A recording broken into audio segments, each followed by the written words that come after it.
నమస్కారం, welcome to TV news. ముందుగా headlines చూద్దాం.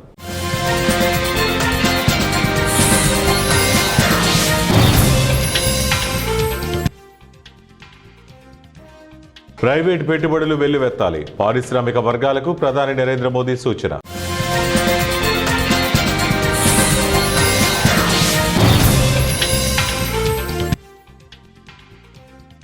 కాకినాడ జిల్లాలో ఘోరం, బాణసంచా ఫ్యాక్టరీలో భారీ పేలుడు, 18 మంది మృతి.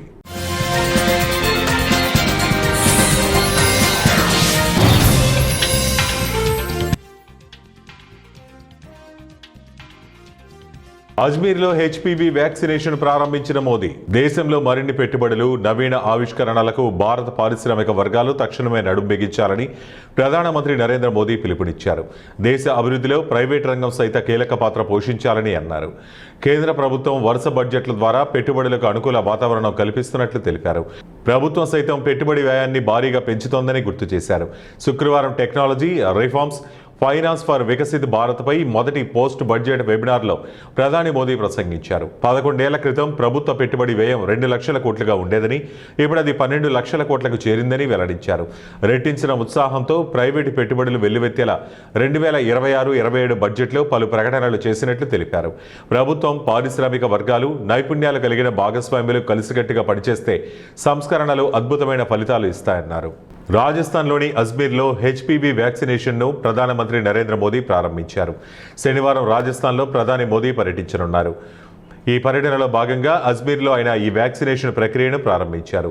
మహిళల్లో గర్భాశయ ముఖద్వార క్యాన్సర్ను నివారించే లక్ష్యంతో ఈ వ్యాక్సినేషన్ను కేంద్రం దేశవ్యాప్తంగా ప్రారంభించింది. పోరుమామిలలో ఎంఆర్ఓ కార్యాలయం ఎదుట శనివారం ఉద్రిక్తత వాతావరణం నెలకొంది.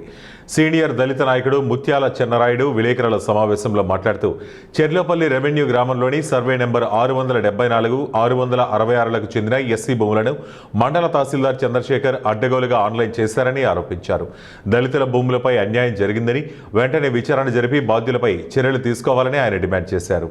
ఆ పంచాయతీలో మేము ఇచ్చినటువంటి ఆర్ఆర్ కేసు కానీ, ఈ యొక్క అసైన్మెంట్లో వచ్చిన భూములకు సబ్ డివిజన్ చేయమని కానీ కోరగా ఇంతవరకు వాటిని స్పందించలేదు, చెప్పలేదు. ఇదే ఇక్కడికి ఆర్డీఓ గారు 4 తోళ్ళు 3 తోళ్ళు వచ్చినప్పుడు కూడా మేము వారికి విన్నవించడం జరిగింది. కానీ ఏమీ పట్టించుకోవాలి.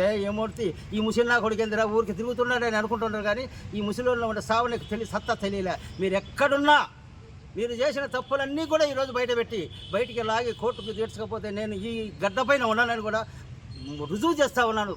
సాక్షి టీవీ సాక్షి సాక్షిస్తున్నాను.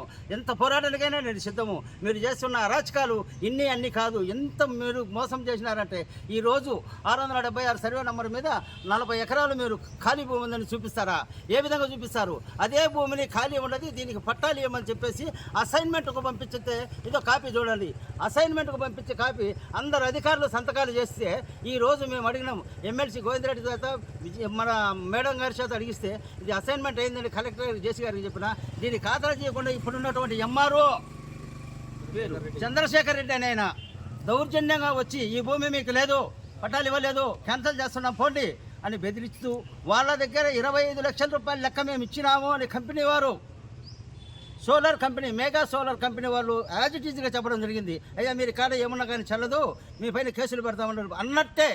ఎస్సీల పైన భూముల పైన పోయి మేము పోరాటం చేస్తూ ఉంటే, మేము సాగు చేసుకున్న భూములు, మామిడి చెట్లు, పైర్లు అన్నీ ఉండగా చూసిన ఎంఆర్ఓ గారు వాహం జారీ చేసి స్టేషన్కి చెప్పి ఎస్ఐ చేత మా వాళ్ళను 6 మందిని పట్టుకొచ్చి లోపలేసి వీళ్ళ పైన బైండ్ ఓవర్ కేసు కట్టడం. ఎవరిచ్చినారు నీకు అధికారం?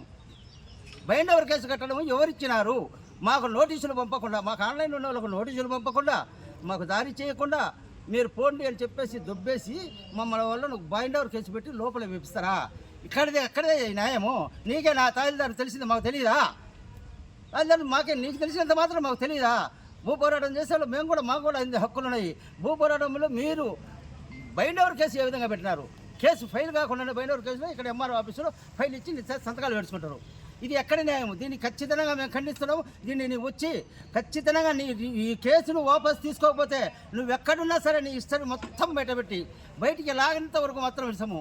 ఇక్కడ ఎస్టీ వాళ్ళకు జరుగుతున్న అన్యాయాలు, ఓసీ వాళ్ళకు జరుగుతున్న అన్యాయాలు ఆన్లైన్లో అడ్డంగా చేసి తీసుకుంటున్నావు, డబ్బులు అడ్డంగా చేసి తీసుకుంటున్నావు. ఆర్ఆర్ కేసును కూడా మేము 2 తోళ్ళు 3 తోళ్ళు 4 తోళ్ళు మేము పెడితే అదే ఫైల్ ఆర్ఆర్ కేసు ఉన్నది లేదని చెప్పేసి మీకు ప్రూఫ్లతో సహా చూపుతా వీడియోకు. ఇదో అసైన్మెంట్ అయిన కాపీ. రెండోది ఆన్లైన్ చేయమని చెప్పేసి రిజిస్టర్ కాపీలు ఇవన్నీ మా దగ్గర దీనికి సంబంధించిన పత్రాలన్నీ ఎవిడెన్స్తో సహా పెట్టుకొని నేను మాట్లాడుతూ ఉన్నా. ఏ ఒక్కదానికైనా జవాబు చెప్పుటకు నేను రెడీ.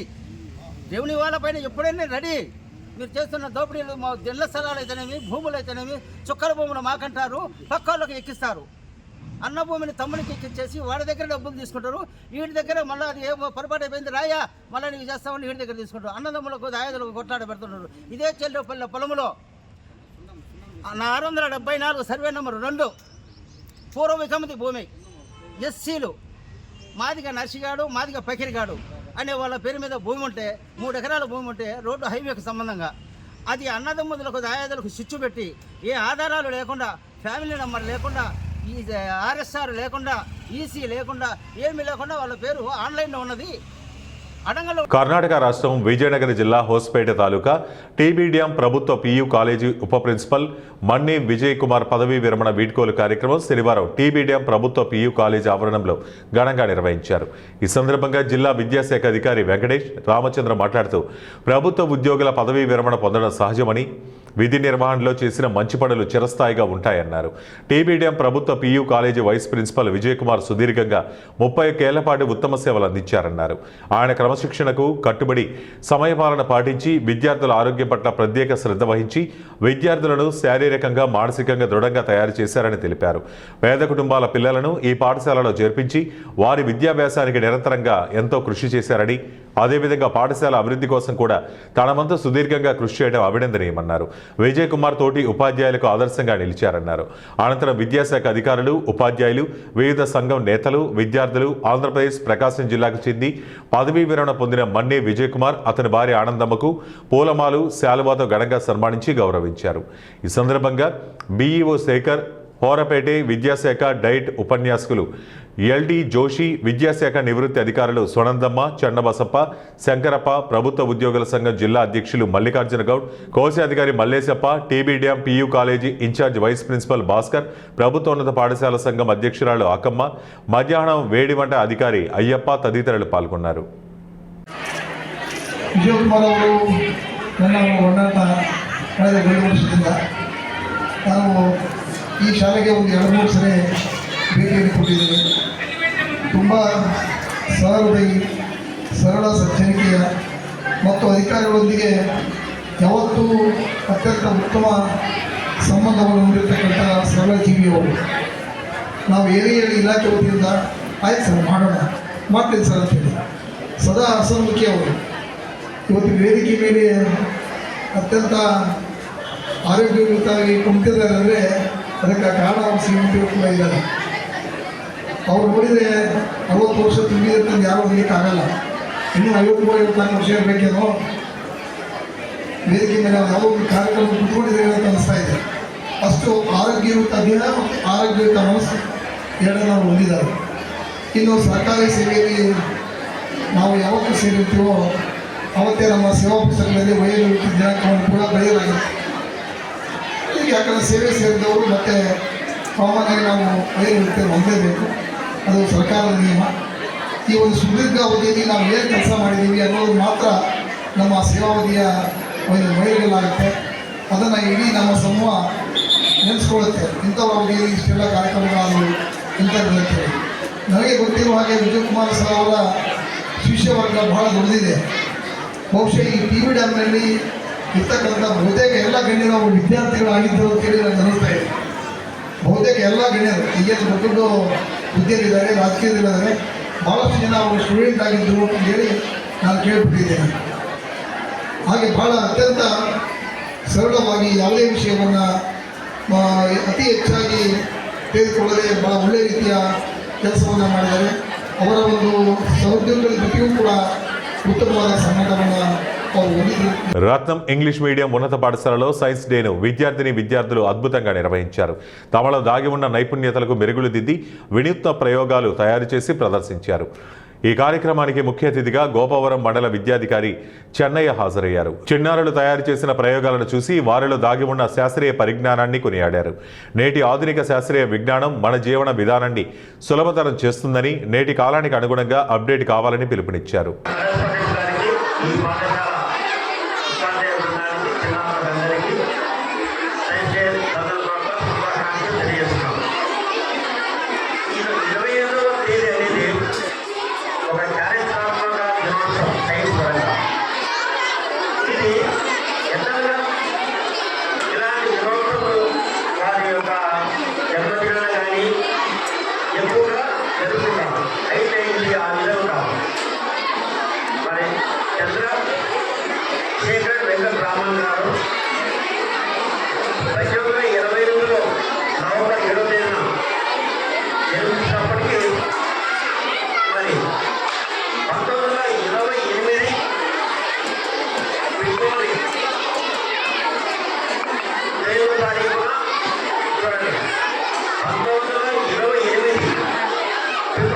28 తారీఖున ఒక గొప్ప వైజ్ఞానిక ఆవిష్కరణ జరిగింది.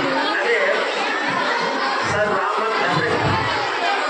దానికి అనుగుణంగానే ఆనాడు బ్రిటిష్ ప్రభుత్వము దాని యొక్క ప్రాముఖ్యతని ఆసియాలోనే లీగల్ సైన్స్లో నోబెల్ బహుమతి పొందడం జరిగింది. తర్వాత 1954లో భారతదేశంలో అతిపెద్ద అవార్డైన భారత రత్నం కూడా చాలా ముఖ్యమైన పాత్ర పోషిస్తుంది. మన జీవితాన్ని శాసిస్తుంది, పోషిస్తుంది. ఎందుకంటే ఆరోగ్యపరంగా చూసుకోండి, విజ్ఞానపరంగా చూసుకోండి, తర్వాత వినోదపరంగా చూడండి, అన్ని కూడా సైన్స్ ఇంకా ఉంటాయి. కాబట్టి మన జీవితంలో ఈ సైన్స్ అనేది ఇంపార్టెంట్. కాబట్టి ఇలాంటి ఇన్నోవేటివ్ మెథడ్స్ మన పిల్లలు ఏర్పాటు చేసి మనందరూ సంతోషపెట్టినందుకు గాను గట్టిగా పిల్లలందరికీ అభినందన చేస్తూ మేము సభలో కొడుతున్నాము.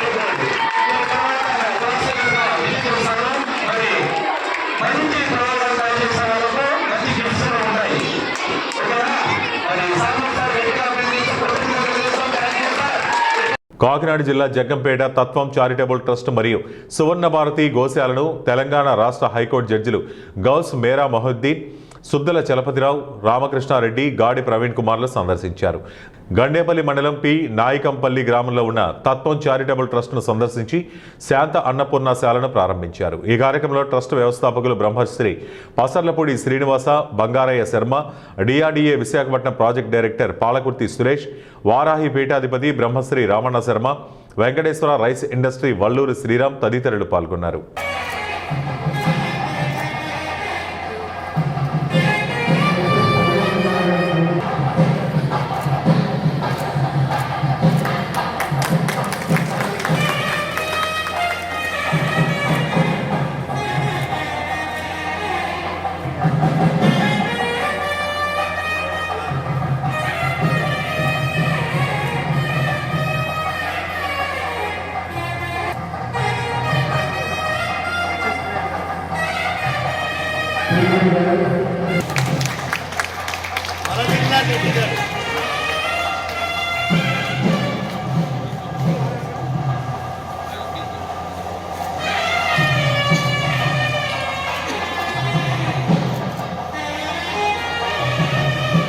అనంతపురం జిల్లా కళ్యాణదుర్గం పట్టణంలో ఎమ్మెల్యే అమిలినేని సురేంద్రబాబు అధికారులతో నాయకులతో కలిసి పెన్షన్ పంపిణీ కార్యక్రమం నిర్వహించారు. అనంతరం మాట్లాడుతూ ఈ ప్రాంతానికి ఎంతో మంది ఎమ్మెల్యేలు, మంత్రులు, ఎంపీలు వచ్చారు, చూశారు, చెప్పారు, వెళ్లారు. అంతే తప్ప ఏ ఒక్కరు కూడా ప్రధాన రహదారులు కూడా వేయకుండా కమిషన్ల కోసం పనిచేశారు తప్ప అభివృద్ధి చేయాలన్న తపనతో ఒక్కరు కూడా పనిచేయలేదన్నారు. గెలిచిన తర్వాత ప్రతి గ్రామానికి రోడ్లు వేసి చూపిస్తాను అని చెప్పారు. చెప్పిన మాట ప్రకారం గ్రామాలకు రోడ్ల కోసం అహర్నిశలు కృషి చేసి ఇప్పటికే రహదారులు నిర్మాణం జరుగుతున్నాయి.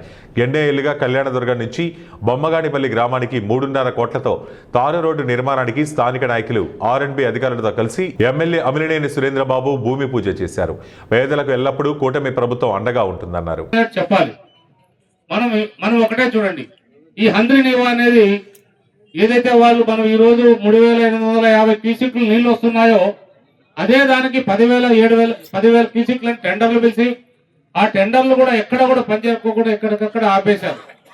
మరి ఒక 5-6 వేల కోట్లకి ఏదైతే నీళ్లు తీసుకురావాలనే సంకల్పంతో టెండర్లు పిలిచారు. ఏదైతే నేను అసెంబ్లీలో కూడా చెప్పారు, ఏదో మన ఇరిగేషన్ మంత్రి గారు మట్టి పని మాత్రం చేసుకొని 800 కోట్లు దోపిడీ చేసుకొని వెళ్ళిపోయారు. మోటార్లన్నీ కూడా తెచ్చి డబ్బులకు డ్రా చేసుకోవడం జరిగిందని చెప్పారు. అలాగే ఏదైతే మనకు సంబంధించిన 100 కోట్లు పెనాల్టీ సుప్రీంకోర్టు కూడా వేసింది. ఎందుకంటే వాళ్ళ అప్రూవల్ లేకోకుండా, కాలుష్యం అప్రూవల్ తీసుకోకుండా వాళ్ళు పనిచేయడంతో అది మన గవర్నమెంట్ వచ్చిన తర్వాత అవి కూడా 25 కోట్లు మనం చెల్లించామంటే వాళ్ళు చేసిన పనికి ఒకసారి చూసుకోవాలి. ఎక్కడైనా కూడా మన గవర్నమెంట్ లో ఆగిపోయిన పనులు ఈ రోజు వింటుంటే అసెంబ్లీలో నిజంగా చాలా బాధ, చాలా దుఃఖం అనిపిస్తుంది. ఏదైనా కానీ తీసుకోండి, ఏ ఎమ్మెల్యే అయినా తీసుకోండి, మన రాష్ట్రంలో గడిచిన 5 ఏళ్ళనే పదం చెప్తూ దానికి ఏమి ఉదాహరణలన్నీ చెప్తూ వస్తున్నారు. అలాంటి ఈ పరిస్థితిలో మన కళ్యాణదుర్గం ప్రాంతం కూడా మనం చెప్పాలి. ఇదే ఏ బీటీపీ ప్రాజెక్ట్ కూడా వాళ్ళు ఏదో చెప్తున్నారు, ఆ రోజు ఈ కాంట్రాక్టర్, ఈ రోజు ఈ కాంట్రాక్టర్ అన్నట్టు అది నిజం. అది ఎక్కడ కూడా తప్పేది కాదు. మాసాయిపేట మండల కేంద్రం జిల్లా పరిషత్ ఉన్నత పాఠశాల సైన్స్ ఫెయిర్ కార్యక్రమంలో జిల్లా విద్యాధికారిని విజయ పాల్గొన్నారు. ఈ సందర్భంగా డీఈఓ మాట్లాడుతూ 10వ తరగతిలో 11,247 మంది విద్యార్థులు కాగా అందులో బాలురు 5,575, బాలికలు 5,670 మంది విద్యార్థులు పరీక్ష రాయనున్నారని అన్నారు. జిల్లాలో 227 పాఠశాలలు ఉన్నాయని 68 పరిషత్ కేంద్రాలను ఏర్పాటు చేయడం జరిగిందని, కలెక్టర్ ఆదేశాల మేరకు 10వ తరగతిలో 100% ఫలితాలను సాధించేందుకు కృషి చేస్తున్నామని, ప్రత్యేక తరగతులు నిర్వహించడం కూడా జరుగుతుందని ఆమె అన్నారు. ఈ కార్యక్రమంలో ఎంఈఓ మధుసూదన్ రావు, డిఎస్ఓ రాజిరెడ్డి, ఎంఆర్ఓ జ్ఞానజ్యోతి, రంగారెడ్డి, సర్పంచ్ కృష్ణారెడ్డి, ఉప సర్పంచ్ పసుల వెంకటేష్ తదితరులు పాల్గొన్నారు. మార్చ్ 14th నుంచి మరి ఏప్రిల్ 16th వరకు ఉన్నాయి, 2 వొకేషనల్తో కలుపుకొని. మరి దానికి గాను మన దగ్గర 11,247 మంది పిల్లలు ఎగ్జామ్ రాయబోతున్నారు, 10th క్లాస్ పిల్లలు. దాంట్లో బాయ్స్ 5,577, గర్ల్స్ 5,670. దాని గాను మనకు మన జిల్లాలో 68 సెంటర్స్ ఉన్నాయి. మరి 22,227 స్కూల్లో నుంచి మరి 10th క్లాస్ పిల్లలు అటెండ్ అవ్వబోతున్నారు. మరి ఈ సందర్భంగా పిల్లలకు మంచిగా మోటివేషన్ కూడా ఇవ్వడం జరిగింది. మరి మన జిల్లాలో పిల్లలు మంచిగా చదువుకుని 100% రిజల్ట్ తేవాలని మరి కలెక్టర్ గారు మేము కూడా బాగా తిరిగి పిల్లలను మోటివేట్ చేసినాము. ఎవరైనా పిల్లలు అబ్సెంట్ ఉండి రాకపోతే కూడా టీచర్స్ని కానీ లేకపోతే మేము కూడా వెళ్ళి పిల్లలను తీసుకొచ్చి మరి వాళ్ళను దుమ్మగొట్టొద్దని చెప్పడం జరిగింది. అలాగే పేరెంట్స్ టీచర్స్ మీటింగ్ పెట్టినప్పుడు కూడా, ఎందుకంటే అందరూ వ్యవసాయం చేసుకునే వాళ్ళే ఉంటారు కాబట్టి మరి మీ చదువులో వాళ్ళకి తెలిపి మరి మీ పిల్లలను డిస్టర్బ్ చేయొద్దని కూడా చెప్పడం జరిగింది. మరి ఆ విధంగానే ఈసారి మన దగ్గర మన జిల్లాలో 100% మరి పాస్ రిజల్ట్స్ వస్తుందని ఆశిస్తున్నాం. వార్తలు ముగించే ముందు ముఖ్యాంశాలు మరోసారి.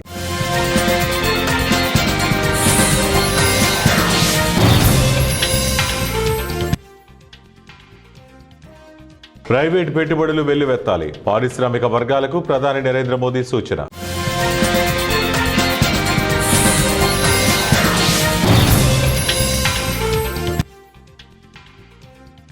కాకినాడ జిల్లాలో ఘోరం, బాణాసంచా ఫ్యాక్టరీలో భారీ పేలుడు, 18 మంది మృతి.